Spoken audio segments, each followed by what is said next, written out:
From our studio located in Madison, New Jersey, this is Real Good News. I'm like the man they call a seeker. I'm a real truth speaker, and I always cut right to the core. And you know I really ask, cause I get right to the facts and get the answer to what I'm looking for. I can pronto peg a lie, I'm a tireless and quiet. I've been a furious thinker since my youth. My motive's on above ground. I've always been a bloodhound for the truth. The truth. You can lie, you can run, but the truth. Welcome to another episode of Real Good News. I'm Diane Smith Kirsh. Morris County is expanding its support for student veterans at the County College of Morris. Starting this month, a Veterans Services Officer will be on campus at the Veterans Resource Center in Sheffield Hall. They'll be available the first and third Thursday of each month from 8:30 in the morning until 3:30 in the afternoon. The center offers guidance on benefits, academic and career advising, counseling, and connections to local, state, and federal resources.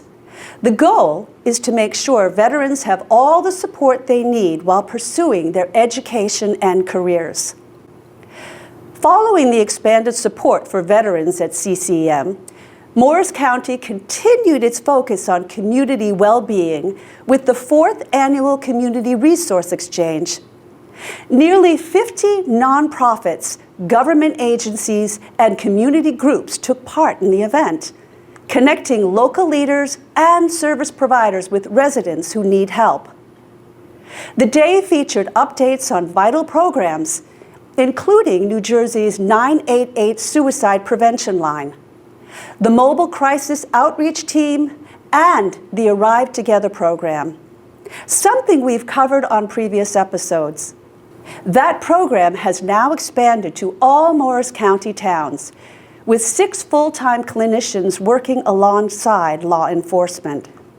The Resource Exchange gave leaders and service groups a chance to connect, share ideas, and build partnerships.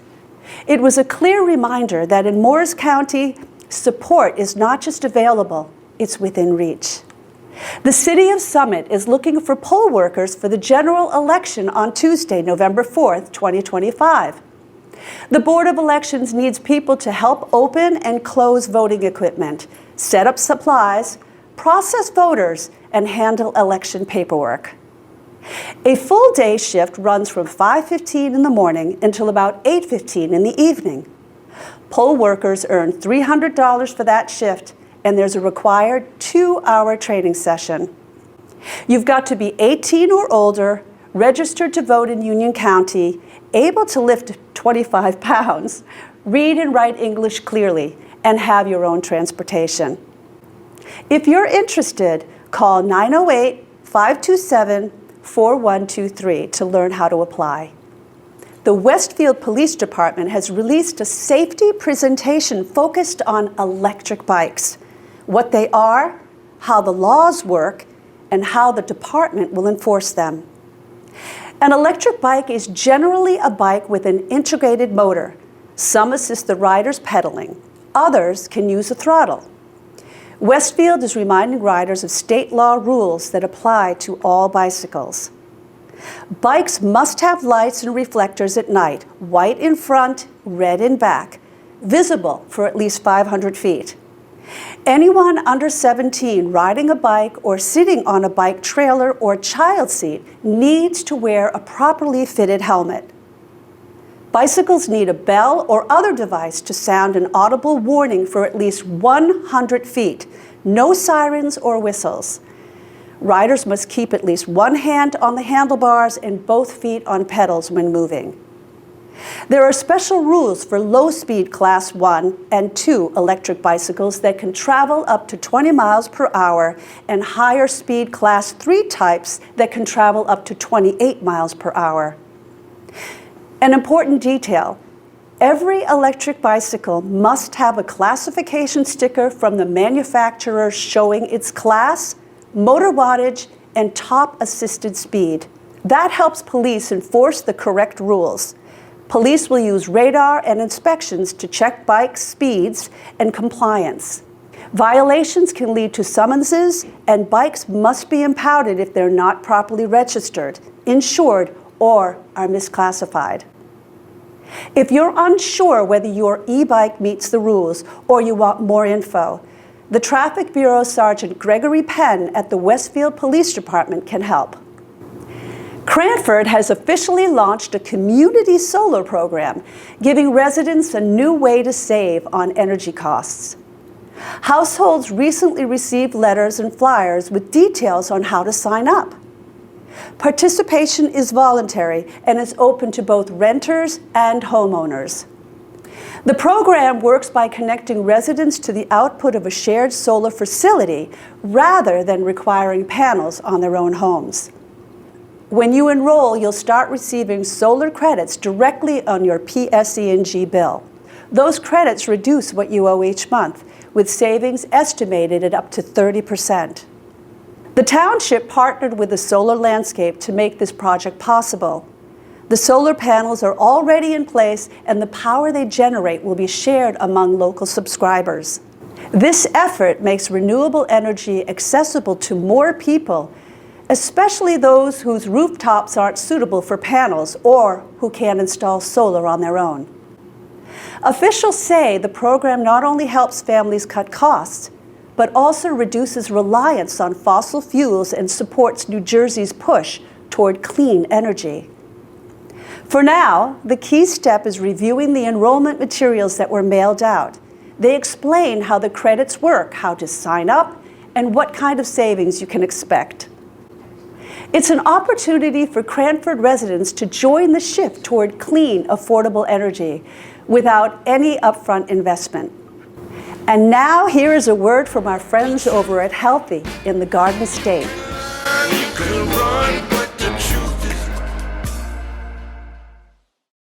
What is preventive health? Most health insurance companies are required to cover certain screenings, tests, and appointments at no additional cost to you. Check your personal insurance information for exactly what is covered for you, but most often what's covered for adults includes annual preventive health exams, immunizations, blood pressure, obesity, and cholesterol screenings, PrEP HIV prevention medication, fall prevention for seniors, various pregnancy screenings and counseling, and more. Today we're going to learn more about primary care and what preventative measures seeing your primary care doctor can help with, as well as some additional resources you might not even realize that you have at your local hospital. Today, we happen to be at Hunterdon Medical Center's Clinton campus, but no matter what hospital is closest to you, check their website for listings of all of the resources that they offer.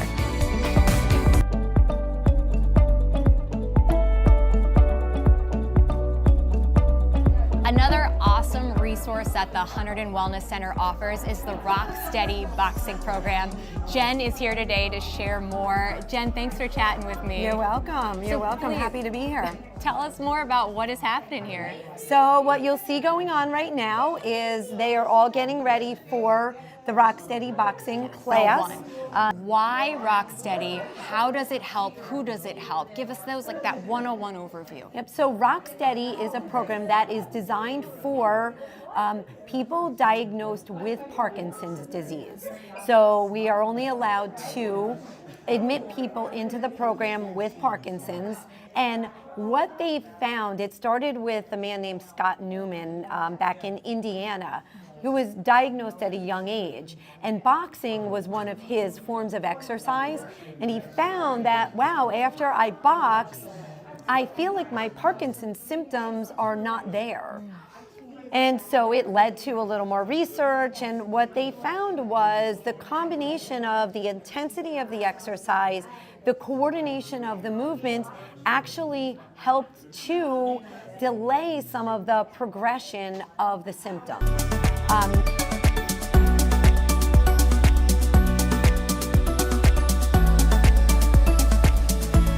We are here at the Deer Path branch to learn more about all that the YMCA offers, as well as the preventive measures that the YMCA helps to support your health. Thank you, Abby. Yeah, thank All you. right, I'm going to take this class. Let's go. 4, 3, 2, 1. Hang clean. We're almost to the stop. Since my youth, my motives on above ground. I've always been a bloodhound for the truth. And now, here is Steve Lubetkin from State Broadcast News. Thanks, Diane. The budget bill brings new changes to the Supplemental Nutrition Assistance Program, or SNAP. Dr. Hilary Seligman is an assistant professor of medicine at the University of California in San Francisco. Dr. Seligman gave us some basic background information on the SNAP program, like who's eligible for it and how many people receive benefits, and a little bit about the people who get those benefits. According to our most recent numbers, about 42 million people in the United States receive SNAP benefits. These are people in every municipality and community and county across the United States. Almost 80% of them are either older adults, disabled, or children, which means that they don't really have the capacity to work to bring in money for food. And so they're either supported by other people in the household or they're being supported by SNAP benefits to get the food that they need. Dr. Seligman gave us a big picture view of how the new federal law will affect the SNAP program. We expect that the big, beautiful bill is going to reduce substantially the number of people who are enrolled in SNAP benefits. This is for 3 reasons. One is that there are changes to work requirements that is going to make it more difficult for some Americans to show that they're eligible for SNAP benefits. The second is because the bill will increase the amount of money that states, instead of the federal government, are paying to provide SNAP benefits. And that means there will likely be reductions in the capacity of the state to support people. And then the third is because it will reduce benefit levels over time. And with reduced benefit levels, people often feel as if it's not even worth it to enroll anymore. So the new law makes cuts to both SNAP and to Medicaid, and Dr. Seligman says these cuts kind of overlap in the way they affect people. Well, it's important to understand that many times it's the same households that are receiving both SNAP benefits and Medicaid benefits. As a matter of fact, the majority of people enrolled in SNAP are also enrolled in Medicaid. So with this new big, beautiful bill, you're seeing simultaneous reductions in access to SNAP benefits and Medicaid benefits, which means increased pressure on the household budget, both to afford healthcare and to afford food. And that just puts low-income households in the United States at really high pressure to make ends meet from month to month. This is something that Dr. Seligman has been studying, and it's something that others also study, and that is how SNAP affects the diets and health of SNAP beneficiaries. We know from a lot of research that it takes more money to afford a healthy diet in the United States. And when people have more money in their household food budget, they tend to purchase healthier foods to eat at home. That's not surprising because healthier foods cost more. One way families bring more money into their food budgets is by enrolling in the SNAP program. And that's why households that are enrolled in SNAP tend to have better diet quality. They eat healthier foods. And when you eat healthier foods, you also tend to be healthier. And this is why people enrolled in SNAP report being healthier than people who are not enrolled in SNAP. This is why SNAP gives us a double benefit. It's helping both support improved healthy diets for people in the U.S. and also improved health for people in the U.S. One of Dr. Seligman's big concerns is the way that families and individuals are affected when they've had access to SNAP and then lose that access. Households are going to have to make really difficult choices. There are only 2 ways to substantially decrease your household food budget. You can change the quantity of food you eat, and that often means going hungry, Or you can change the quality of the food you eat, shifting your food purchases towards foods that are higher in fat and higher in sugar. And we know foods that are higher in fat and higher than sugar, even though they cost less, they tend to create risk for obesity, diabetes, high blood pressure, and other chronic diseases that are big, big challenges for the health of the U.S.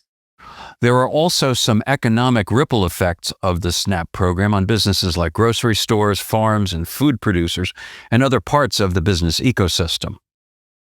Yeah, one of the important things about SNAP benefits is that when we distribute SNAP benefits, those benefits tend to be spent in local communities almost immediately, and almost all of them. In fact, 97% of SNAP benefits are spent in local communities within the month. And what that means is that local communities are benefiting from those dollars spent, whether it is retailers and cashiers in grocery stores, whether it's agricultural workers, whether it's truck drivers. Putting money through the SNAP programs helps our local communities and helps our agricultural system to thrive. Dr. Seligman makes several important points about the SNAP program and its importance for children and families. SNAP benefits really, in particular, help children to get the healthy food that they need to succeed in school. And we have to remember that if we're cutting SNAP benefits now and children aren't getting what they need to perform at their best in school, this is going to have lifelong implications for those kids and how much income they're going to be able to make as future workers in the United States. And that'll wrap things up for us here at State Broadcast News in Cherry Hill. Diane, back to you. Mail-in voting gives registered voters the option to complete their ballot at home and return it by mail or through a secure drop box. It's an accessible system that has continued to grow in popularity. Allen Swanson joins us now with more. Recently, I was at an event at a community senior center. A woman in the audience asked the speaker if their large facility would become a polling location if vote by mail were eliminated.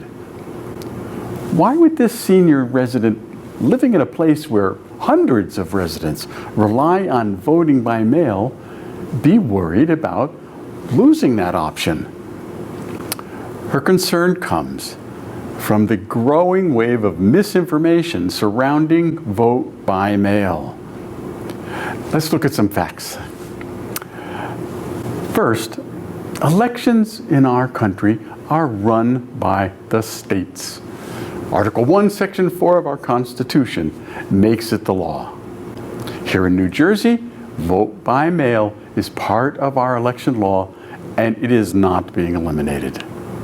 Second, the very fact that this resident asked what she would do if vote by mail were taken away shows how easy it is for misinformation to take root and cause doubt. Simply hearing that vote by mail might be ended can lead people to question whether their ballot will be counted, or even whether they should register to vote by mail at all. Let's look at how widely mail-in ballots are actually used. In 2024, nearly 30% of voters across the United States cast their ballots by mail. The Postal Service delivered more than 99 million ballots that year. Combined with early voting, nearly 60% of all voters in 2024 were cast before Election Day. In my town, about 25% of voters in 2024 voted by mail. When we look at age groups, it's clear who relies on this system most. Voters over 65 years old made up 37% of all mail-in ballots cast nationwide. All other age groups were around 26%, still significant. And the trend is clear. In 2018, nearly 60% of votes were cast on Election Day. By 2024, that number dropped to 40%. Early voting nearly doubled in that time, rising from 17% to 31%. Vote by mail rose from 23% in 2018 to 29% in 2024. So, the fastest growing shift has been toward early voting, followed by a steady growth in mail-in ballots.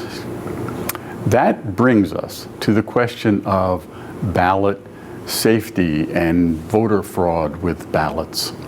Union County Clerk Joanne Rajobi recently addressed this directly in a widely published letter. She said, concern over vote by mail is being fueled by a flood of misinformation that threatens confidence in one of the most secure and accessible voting methods we have. She explained that ballot security is safeguarded at every step and pointed to numerous studies showing that allegations of widespread voter fraud are not supported by the evidence. Her conclusion was simple. Mail-in ballots remain a secure, responsible, and effective way to vote. So, what do we know right now?